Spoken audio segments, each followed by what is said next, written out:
sekalian menyampaikan dan juga apa jadi terkait dengan materi yang akan kami sampaikan sesuai dengan permintaan daripada warga dengan kehilangan keluarga negara Republik Indonesia dan memperoleh kembali.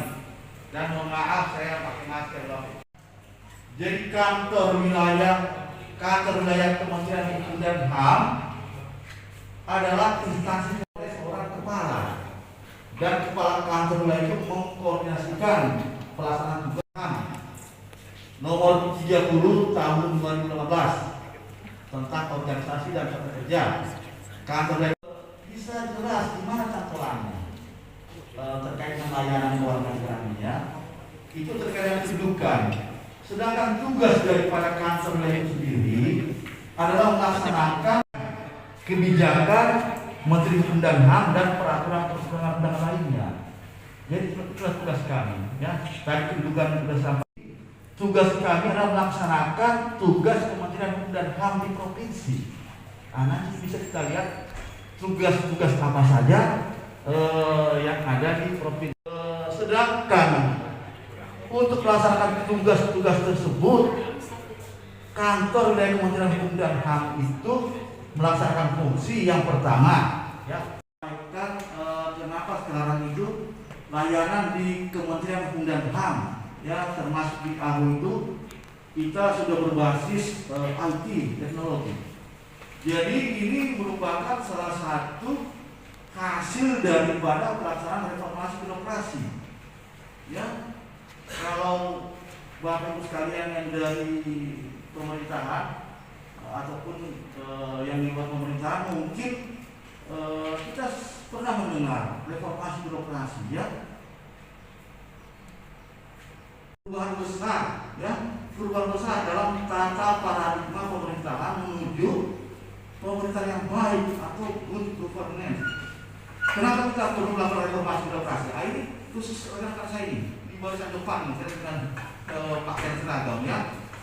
Kenapa kita perlu melakukan yang namanya reformasi birokrasi itu? Ya, karena memang sebelum adanya reformasi birokrasi ini, tingkat kepuasan, ya, pelayanan publik masih rendah. Masyarakat belum puas, ya, masyarakat belum puas terkait dengan pelayanan yang kita berikan.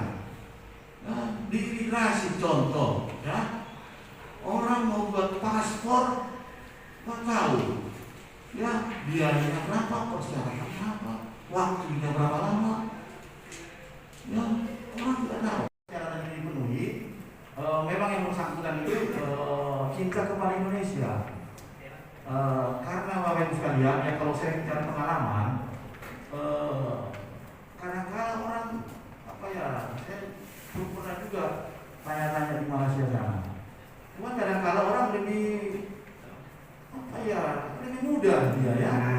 Kalau dia bisa menjadi keluarga negara antara Malaysia dan Indonesia, kadang-kadang dia cari gampangnya saja.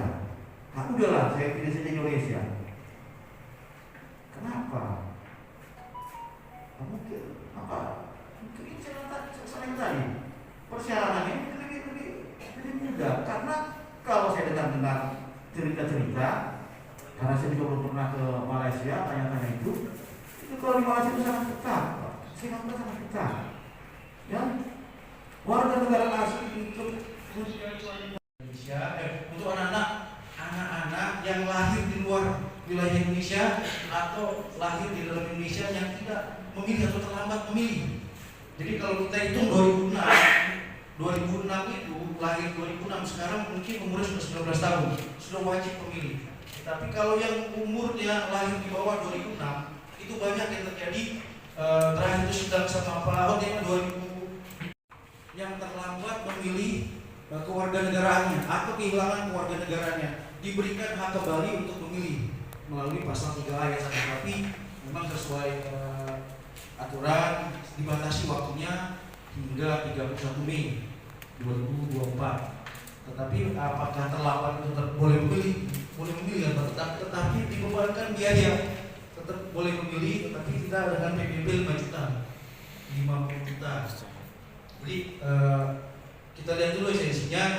nanti kalau Bapak Ibu atau saudara-saudaranya yang ada yang teman-teman yang menikah perkawinan campur, di sini masih ada teman-teman kita yang perkawinan campur orang Malaysia atau orang Singapura, anak-anaknya lahirnya di atas 2006 itu tidak masuk dalam pasal 3A. Tetapi pada saat dia umur 18 tahun dia sudah memilih atau dia sudah menikah, belum 18 tahun dia sudah menikah, sudah harus memilih statusnya apakah di Indonesia atau asing.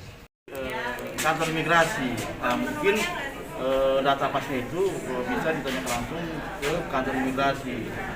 Jadi sebelum acara tadi saya kebetulan berdiskusi lah ya dengan rekan imigrasi karena terkait materinya ABG. Jadi saya coba tanyakan, ternyata ada 16 orang. Jadi 16 orang itu sebenarnya yang terdata.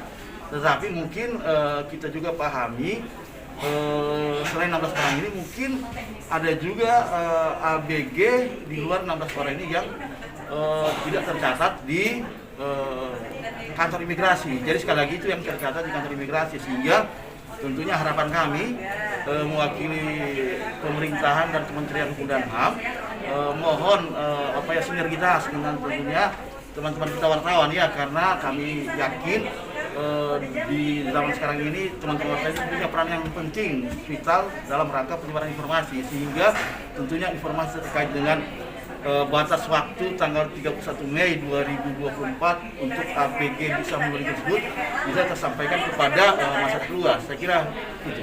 Pak, kalau misalnya